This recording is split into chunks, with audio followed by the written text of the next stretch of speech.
my name is Vanessa Cid. I use she, her pronouns. I was born and raised in Middletown, New York, but my roots are Mexican. And a little bit of what I am currently doing. I'm a community organizer for Nobody Leaves Mid-Hudson. And I organize community members to either learn about legislation, mobilize them to lobby, and put pressure on our legislators to pass legislation that would not only improve the lives of those most vulnerable in our communities, but the rest of our community members.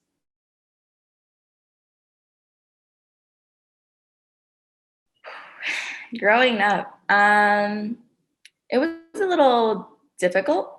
If I look back now, I can't honestly tell you what spectrum we fell on, if we were low income, if we were below poverty, or if we were considered middle class, because I was raised by a single mother who was an immigrant, didn't speak English. And the translation that would go on in the house would have to either come from my brother, my sister, or myself.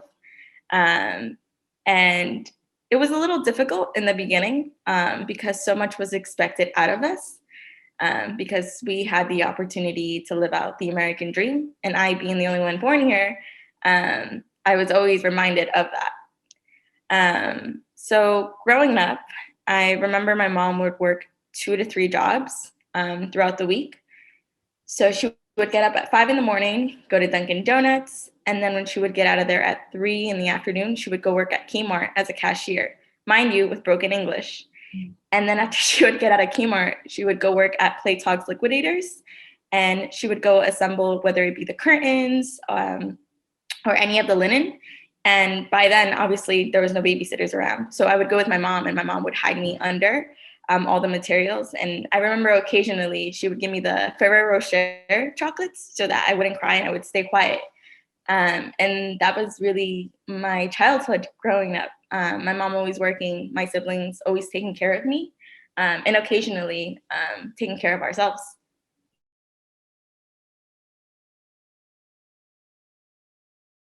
There were so many moments in my life that turned me to be where I am. But in those moments when they were happening, I would take a step forward and then I would chicken out. And then I would be like, maybe I shouldn't do anything about it because nothing's going to change. And I'm just drawing too much attention to us.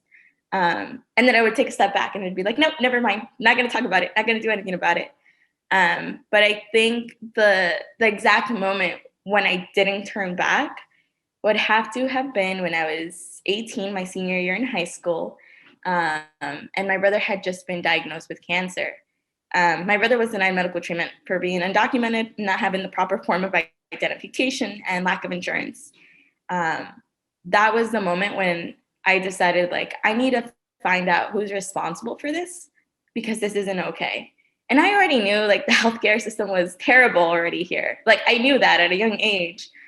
But to see it before my eyes happening to my brother, a grown man who is married and has a son, I'm like, this is impossible. This can't really be happening. But it was. And it wasn't until my brother passed away that I was like, okay, who is it that I have to go against? What corporation? Who do I have to strike against? Who do I have to boycott? And when I was just learning so much about it, I was introduced to Nobody Leaves. And they were organizing a no hate zone, and it was around Trump's Muslim ban. And I remember thinking to myself, well, I don't want to be here, but I'm here already. And it's too late to turn back because I was already angry. I was frustrated with the systems that were in place that kept my family oppressed. And I was looking back and thinking, could this all have been prevented? And if so, what were those steps that we were supposed to take to not be here? And a lot of it came back to like who my family was: undocumented, uninsured, lack of identity, or identification. And I was thinking, had we gotten the help from my brother sooner when his chest first started hurting, or when he was first getting those headaches, or the cough started, we maybe could have caught it sooner and the cancer wouldn't have spread. My brother would be here today. But that didn't happen. And that was really the turning point, I would say, in my life, where I was like, I can't keep speaking up saying this isn't right and then turning back and be like, oh, never mind. I don't want to talk about it. I don't want to do anything about it. It was really that moment. And it's so terrible that it was that moment because it should have been sooner when there were other crazy things going on in my life. But seeing that situation is what really moved me. And when we talk about these issues that we take on, and if we win them, that's great. But if we don't, we know what we want to change next year. Um, Knowing that the work that I'm doing, I'm not just organizing because it's my job. I organize because it's literally my life. It's something that I want to change and improve for everybody. I know a lot of people are like, well, you can't be everyone's savior. You can't change legislation. You can't do it on your own. It's like, no, that's exactly why we got to organize. And it's something that I personally didn't believe in, because there were never any local organizations here growing up in Middletown that would be like, oh, you can't afford to pay your light bill, you can't afford to pay your rent. Like, okay, here, we'll give you a pay stub, or I think it was like, I forgot what they were called, but they would basically like give my mom um, like a check for her to pay it, but then she would have to be in charge of paying the next. And it was really never addressing the problem at the root, that it's like my mom couldn't afford to keep up with the bills because she was a single mother, and minimum wage was so low and the bills were so high. And that's the thing that I love about the work that I do. It's knowing that I'm not just putting a Band-Aid on top of the issue. It's like, no, we're fixing it and dismantling it from the root.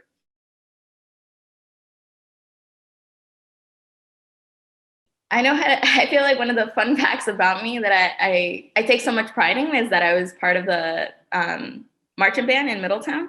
Cool. Simply because I take so much pride in that, because I loved it. If I could go back to music, I would. It's something that one of our band teachers, Mr. Gavin, he forced us to memorize music. Like, literally would sit with us with the stand with our instruments and be like, close your eyes, imagine what you just played.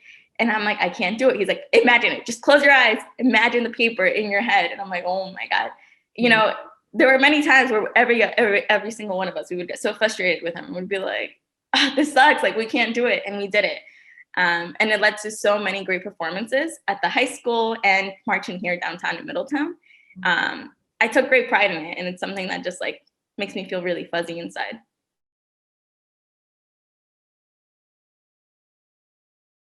Yeah, I would probably say, obviously, the issue that was going around my brother's health was the one that really made me like put my foot down and be like, I can't turn around. The first ever incident that I experienced, I was just 6 years old. And that's when I had first realized like what it meant to be undocumented, and that my family was undocumented, because we never spoke about it, and I just never knew that that was a thing. I was in school at Schumer here in Middletown, and I was always getting sick. So I remember that they called my mom and they were like, your mom's gonna come pick you up, so you need to wait in the front. When she comes, she's just gonna give her ID to the lady at the front desk, and you'll be on your way. I'm like, okay. So I remember I was just there waiting for my mom, and my mom came, and I got up and I went up to her and I just started walking towards the door, and the monitor came. She's like, no. She's like, your mom has to sign you out. I'm like, oh, okay.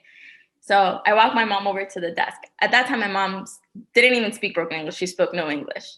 And she walked up to the lady at the front desk, and I was like, oh, you need to show her your ID so you can sign me out.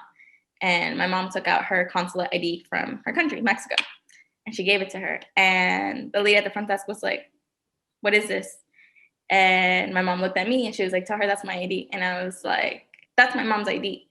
And then she was like, no, she's like, this is fake. She's like, I need a real ID. She's like, I need a valid New York State license or ID. She's like, this isn't an ID. And I looked at my mom and I didn't know how to tell her that, because I was like, that's my mom. Like, that has my mom's picture. And I couldn't read at that time, but I knew those words meant that was my mom. And I looked back at my mom and I was like, dice que no real. She said it's not real. And my mom got mad at me. She was like, what do you mean it's not real? She's like, tell her that. She's like, my name is on there. That's my picture. That's me. And the lady was going back and forth with my mom through me, and she was telling her, no. She's like, this address, she's like, this is Mexico. She's like, this isn't a valid ID. So then my mom took her ID back and she grabbed me and she started walking towards the door. And the monitor came by, and the monitor was like, no, you can't take her. And the front desk got up and she went up to my mom and she was like, you need to come back with a valid New York State ID. She's like, or you can't take her. She's like, if you come back with this, she's like, I'm going to call the police. My mom heard police. I didn't have to translate that. My mom left. She left me there. I had to go home later that day on the bus. And my mom never picked me up from the bus stop. It was always either my brother or my sister. It was never my mom. So I had just thought my mom went back to work, and she did it. She picked me up that day, and my mom started crying. And I'm like, why are you crying? You left me at school. And she's like, you need to understand, she's like, that your siblings and I don't exist here. And I remember thinking to myself, I'm like, I'm looking at you, like, what are you saying? And my mom's like, we don't have papers like you do. And I was like, okay, so we could just go buy them. Like, we could go buy papers. And I never, like, I wasn't understanding my mom, but I remember, like, that was like the night where it all clicked. Where, like, I was looking back at my day, I was looking back at my mom's work schedule, I was looking back at literally every single detail in my life, and how my mom, where we were living at that time in a 1-bedroom apartment on Prince Street. It was 29 Prince Street in Middletown in the first ward. And that was where I grew up. And my mom lied to the landlord. She told them that my brother and siblings were children that she would babysit, and they would leave at night, but they wouldn't. They lived with us. They're my siblings. So the only reason that they could rent it to my mom and me was because my mom lied about my siblings. She said that they weren't her kids. And I didn't know that.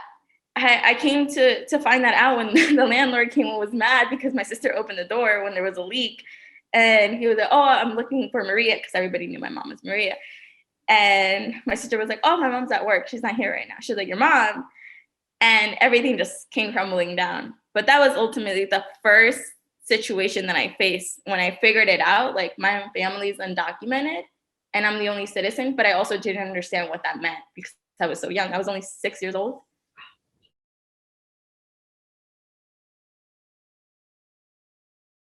Collective action. I don't think I used it successfully. I think it was the community that did it successfully. And a little bit of what that looked like was when we were fighting around the municipal ID program, we were also fighting. The municipal ID program was a local issue. The Greenlight New York ID, Greenlight New York law, that was a statewide issue. So we were focusing on local and state. And I remember a lot of our members were like, well, I want to help out on both, or some were like, I can only help out on one because of the time I have. And I said, okay, that's fine. So I remember when we were organizing around that time, we were meeting with the mayor, and it was really so difficult to get through to the council because everybody was like, well, how do we know that they're going to be using real identities and they're not forging documents? So we're like, okay, well, we're going to come in one day and we're going to speak with the council. And we did. It was like 5 of us, and we all spoke, and they were like, okay, yeah, we'll take it into consideration. And that was it. And we're like, that didn't really do much effect. So we started calling, we started texting our members, we started putting posters up in like local businesses downtown. And we're like, come to City Hall on Tuesday at 6:30, even though it didn't start until like 7. We're like, come at 6:30, come 30 minutes early. We're all going to meet outside across the street at the DMV parking lot. And people were like, yeah, we're here to support. And then other people were questioning, like, we don't even need a municipal ID. Like, if we win driver's licenses, like, we'll all be set. And it's like, no, actually, no. Reason why we need municipal ID, the municipal ID program is because once you get your municipal ID at the DMV, that'll count as 3 points for your proof of residency. And a lot of them don't have documents that have their identity on it. And it's already so hard to schedule an appointment with the consulate and make sure that they get it, because a lot of them come from like small cities or towns back in their countries where like they still haven't developed that yet. So it's very difficult. It's like a 3-month process for a lot of them. So I was trying to explain that to them, and I'm like, I understand this. I want you to understand this. I'm like, because this isn't something that's going to benefit me. I'm like, it's something that's going to benefit you all. I'm like, but if I show up here, they're going to be like, oh, well, Vanessa really doesn't need that. Like, she was born here. I'm like, but if you all show up here, you guys are showing that people power that you have and letting them know, like, this is some of us, and there's more of us, and we don't fit in this small room, but we're demanding that we need this now, and we're demanding that you do something about it now, because we contributed so much in this community. And I remember that day, people just kept coming in and into City Hall, and literally like nobody fit anymore. We're like, people were sitting on top of each other in the middle row. We were sitting down with children, and we started giving testimonies, and I felt like that was really when I saw collective power just happening. Like, people brought themselves together and said, this is what I want, and we won it. It passed. I can give the same example for when we wanted a letter to be sent up to Albany in support of the Greenlight law. And I remember when we first discussed it in conversation, a lot of them were like, we can't support that because we've seen people with infractions driving uninsured. And a lot of them, it just felt like it was like racially motivated, the comments that they were making. And it was really disgusting to see that. So what we did is we brought one of our members, his name is Fidel, and he had just been picked up by ICE. Thankfully, he was released because he had no priors. And the only reason he was targeted by ICE was because 2 weeks prior to that, he was pulled over by a state trooper for driving unlicensed. And he worked in Pine Island picking onions, but he lived in Middletown. So we put the puzzles together, and we're like, clearly, either the state troopers or some database is sharing information with ICE. There's no way why they could have found him. So thankfully, he was released. And when we were fighting around Greenlight, we gave his story, and it wasn't as impactful. So we're like, okay, we called him. We're like, Fidel, we're sorry we have to do this to you, but we need you to speak from your personal experience for them to understand that this is something that we need. And I remember he was like, I'm afraid. I don't think I can do it. He's like, but take my daughter. Like, my daughter can. And his daughter at that time, this is 4 years ago, his daughter at the time was 8 years old. And she was so excited that her dad was home because she had written the judge a letter. And she says that 3 days later, her dad was home. So she was telling us, my dad came home because of me, the letter I wrote to the judge. And that inspired me. And I said, I would really love it if the Common Council heard you and your experience. So she spoke. And as she's speaking, she's crying. And again, we filled the city hall, like from the first floor up to the second floor. It was filled. There were some people like standing and sitting on the way to the third floor. Like, that's how packed it was. And as she's speaking, she's crying. And I want to go up to her, but I don't want to hug her because I'm like, then I'm going to cry. And I really need you to hit those points that you want to talk about. So her dad comes over and goes next to her, and he starts talking. And he said, I don't think it's nice that I'm targeted just because I'm brown. He's like, just because I'm unlicensed. He's like, I pay my taxes. He's like, I just go to work. He's like, and I come back to my responsibilities. He's like, I don't do anything bad. I don't drive for fun. And as he's talking, they were like, okay, the minutes are up. And I was like, okay, well, we're not done here. Like, we need to get our point across. So I went to speak, and I echoed a lot of what his daughter said. And I basically told him, I'm up here. And I remember I was just crying, and I was telling them, being here and growing up in this country, I myself being documented was also living in the shadows with my family.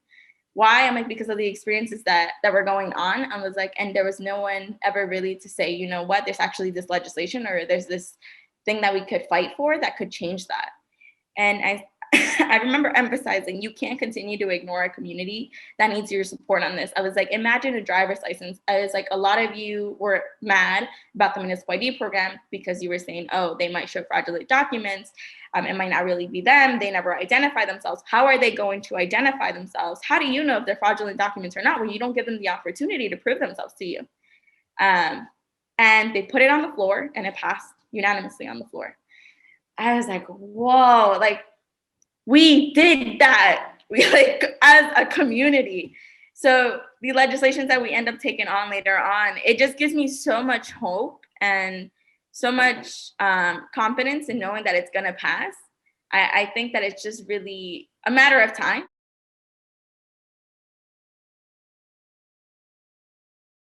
Allocating the money that's going to services that we really don't need or aren't of high priority. A lot of what I see here in our region, what folks need, we have issues with our utility company where they're overcharging families that have children in their house, and then they send them threatening letters in bold red that says final termination notice, when that's illegal. But they continue to do it, and then they shut them off. And just seeing that, I know that the resources that we definitely need, they're not resources. It's legislation and change that we need. When it comes to utility, I would say the Public Power Coalition that's fighting for that, to make it more of a democratic ownership, make it so that there's a board that is holding the company accountable and letting them know like what you're doing is illegal. You can't do that. One, two, transitioning away from nuclear power plants and fossil fuels.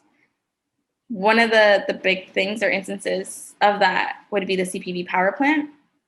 That's one of the things where I realized like, oh my God, environmental racism exists in Middletown.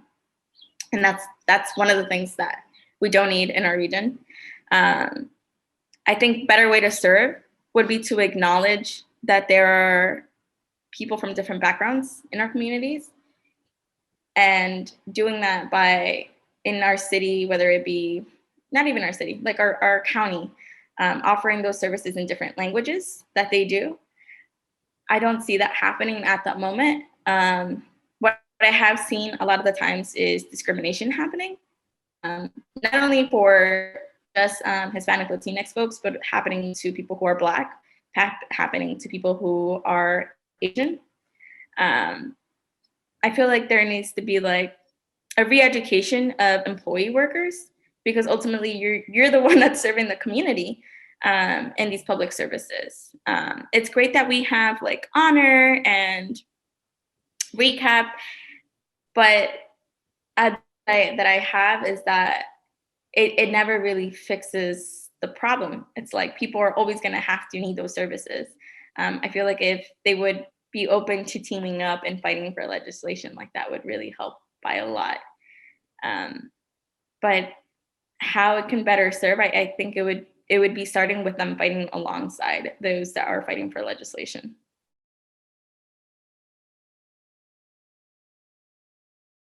She's in my living room. My mom, my mom has influenced a lot of the decisions in my life, from when I was little to growing up. My mom was very stubborn and very hard on us. She always said, you know, you have to do this way, because if you don't, like, you're gonna fail and you're gonna fall. And I'm telling you from experience. But a lot of the experiences that my mom had obviously were different from mine, because my mom being undocumented, myself being born here and having the opportunities that I do. As stubborn and hard as she may have been on me, it really helped motivate and push me to want to be better and not want to stay silent, because this woman doesn't have a filter. So she says what she feels or what's on her mind, and she speaks it. And I've admired that. I've never wanted to do that because, again, of the fear of like confrontation, or just the fear of like, well, what's next after this? Is it actually going to be effective, or am I just going to hurt someone's feelings? But I noticed that a lot of that, it comes from her past experiences of like being ignored, not being acknowledged in a room where she's working, and also being undocumented for so many years and all her doors closing because of her status, and not being able to do anything about it because of the way that the current laws are set up. I would say probably like the biggest accomplishment that I felt was probably like when I first signed up to go to school, because, well, it's college, because at that time, my mom wasn't with me. She was caring for my brother as he was going through chemo. And I remember thinking to myself, I felt so alone, but my mom would always call me and check up on me. She would always be like, ask me the first top three things. Did you eat? Did you sleep? Did you shower? And obviously if I showered, but I was going through a lot. I was really depressed at that time. So I was like, yeah, I did today. But she was always on top of it. And it didn't matter if she was working 3 jobs. My mom would always leave us food in the house all the time, even if we didn't like it, but we would still eat it. I know that she sacrificed a lot to come to this country. And sometimes I may get so angry at her because I'm like, you're just not seeing my point of view. You're not seeing where I'm coming from. And she's like, no, you see where I'm coming from because I did it already. I feel like a lot of the times when we enter into debate, it's about like current policy or the actions that are going on locally. And she's like, well, you know, I can't do anything about it. She's like, I can't go out and scream with a bullhorn. She was like, I would love to. She's like, but I could get arrested. She's like, and then I could get deported. She's like, but you, what's going to happen to you? And I'm like, yeah, you know, she's right about that. So if it weren't for her, I honestly wouldn't have gotten into organizing, because ultimately she was the one that pushed me. She was like, you need to do this and you need to do it now.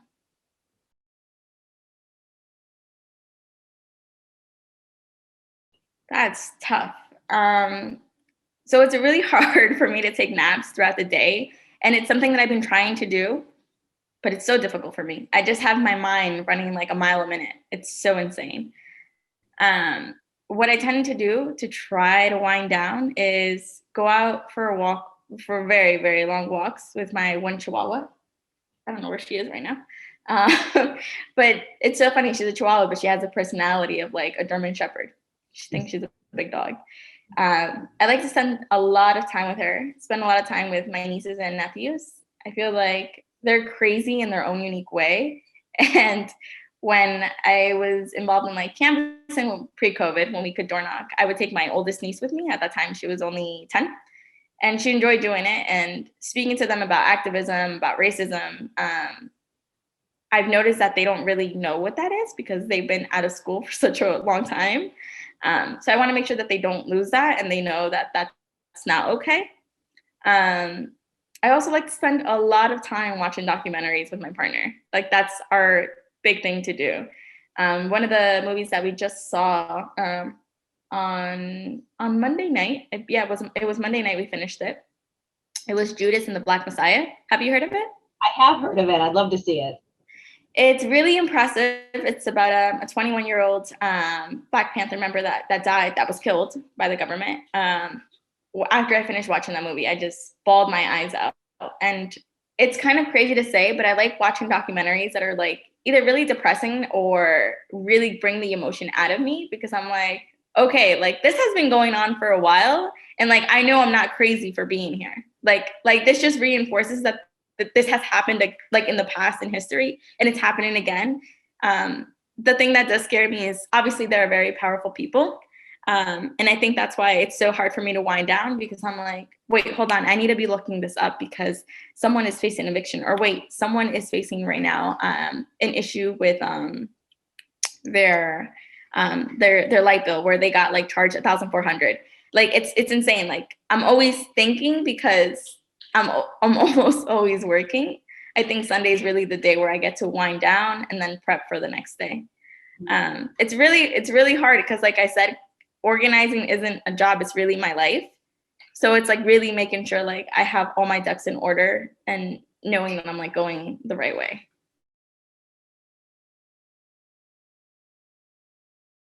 Well, we host Zoom meetings throughout the week for Middletown on surrounding areas that are west in Orange County.